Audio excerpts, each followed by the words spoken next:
Welcome to Hope Lessons. It's so wonderful to have you along with us as we continue this journey about brain injury and life after, how to deal, how to cope, how to make decisions. I'm Patty Foster, welcoming you to my very special guest today, Dr. Mike Stedham. Mike, as you talk with everyone, would you please just tell a wee bit about your background and what you've been involved in? All right. Well, I have been involved in the ministry full-time for 47 years altogether. But at about the 10-year point, I received a call to get into Christian counseling full-time. Eventually, I was serving at the First Baptist Church in Arlington, starting a counseling center. And it was there that I had the opportunity to meet Dr. Dina Adams. Nice. She came and joined our staff. I had had some experience dealing with caregiving along the way as a minister and as a therapist. People, of course, had situations in their lives where they became a caregiver, sometimes unexpectedly.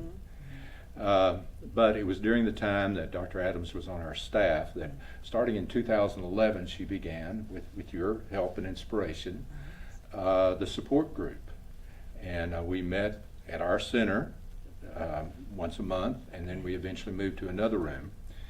But my role became to be the resource person for the caregiver group. So I did that for nearly 6 years. So there was about 65 different group meetings we had, and so there have probably been 100 and 150 people who have been involved in caregiving for someone with a traumatic brain injury that cycle through that group. And that's kind of the basis of how I can talk about this part of the journey. And Mike, because I know so many listeners and viewers are connecting with you because everyone has a story to tell. So as your caregiving journey began to join Hope After Brain Injury, as you talk about a journey, everyone knows on a journey, there's so many things you have to pack, prepare for, or how do you actually put certain things into a certain piece of luggage and carry on or deal with things. Talk to us about the journey. All right. Well, you know, my wife and I travel some, and we're two different kinds of packers. And there you have it. She packs for necessity and efficiency. Okay. So she doesn't take a lot of stuff. All right. Are you listening? Necessity, efficiency. I pack for contingency. Oh dear, did you understand? Contingency. Because on our trips, she will often turn to me and say, you know, I forgot to bring the so-and-so. Do you have a such and such? Well, in all my baggage, I happen to bring that along. But I have more luggage than she does. Interesting. And there have been times on trips I've gotten tired of lugging all that stuff around because there was a lot of it that it didn't need. Well, when people make the caregiving journey, one of the most important things they've got to decide to do is what are they going to pack for this journey? And I found people can take too little, and they certainly can take too much. And that's one of the things that we try to help them with. Nice. So they can talk with you about the journey and what's needed, not needed.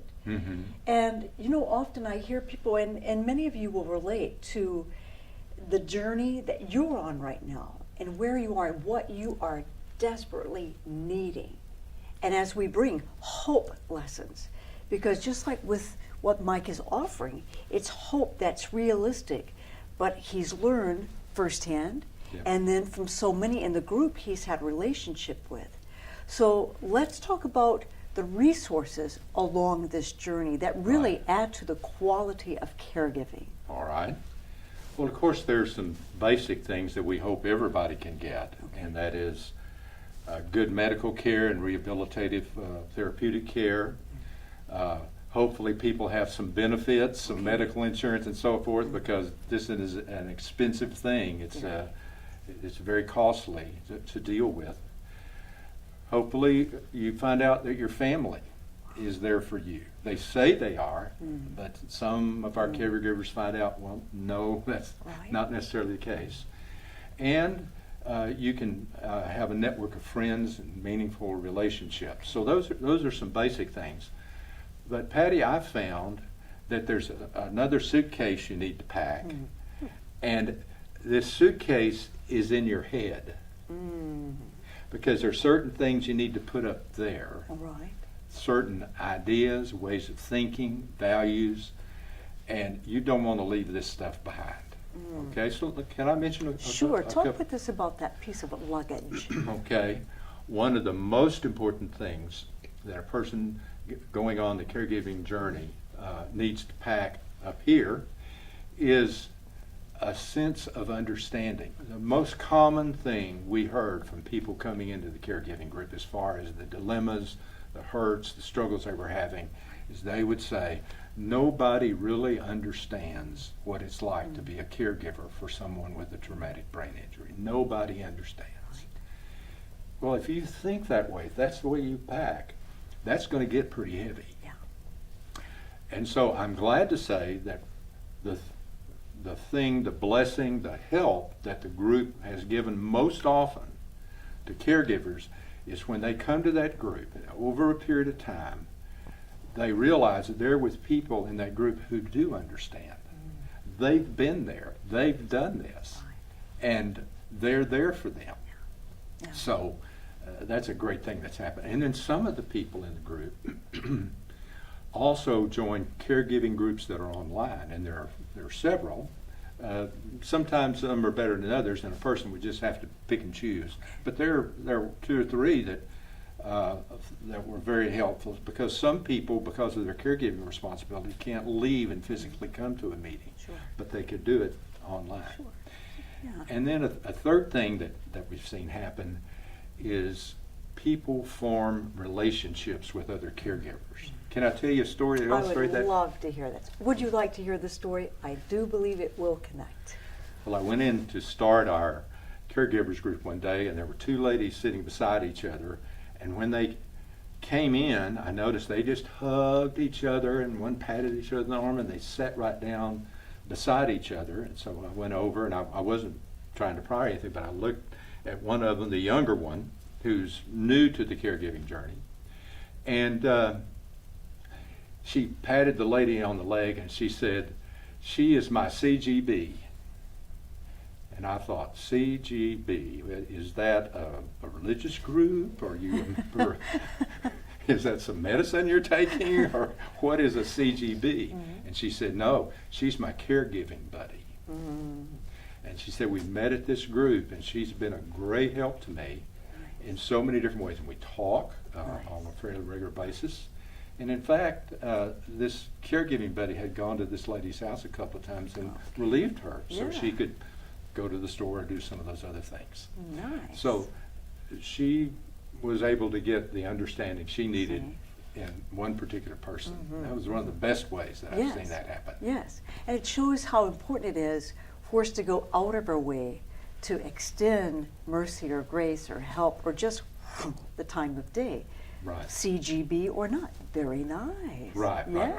Yes. And you know, and as you're speaking with the listeners and the viewers and the audience, and they're dealing with what you're dealing with right now in the middle of brain injury. Let's talk about, as we wrap up this time together, because I know we have so much to cover, so maybe we'll do another segment so we can continue this conversation. So let's wrap it up with priority, because I know with resources, there's always an importance to have that value of priority for that quality.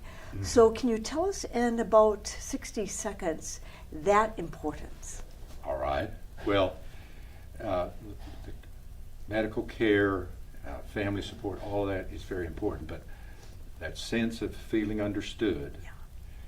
And this organization is called Hope After Brain Injury, and that's one of the other things you got to pack for your journey is hope. And we can talk about that. And then, of course, another thing that's very important is caregivers have to know how to take care of themselves. If they don't, it's not going to go well. And they have to learn they can't do it all themselves. That caregiving is a family and a group task, and there are people that will help them if they'll let them. Okay. So Okay. those are some of the priorities All that I right. think that are That's wonderful. really important. Yeah. As well as learning to manage your own energy with the energy account. Ooh, We'll I talk about do that. believe we'll need more info on that, because Right. that connects. Okay, well, as we wrap up this time together, let's plan to come back and cover some more about the importance of caregiving and that support that adds to the quality of caregiving that really is an advantage for not only the survivor, but the family member, the actual caregiver, himself or herself. Right. I'm Patty Foster, thanking you so much for being with Dr. Mike Studham Thank you. and myself today. We will have more information that he's talked about available on our website, hopeafterbraininjury.org. We'll have that on the screen as well so that we can be in touch, and I will look forward to spending more time with you soon and very soon.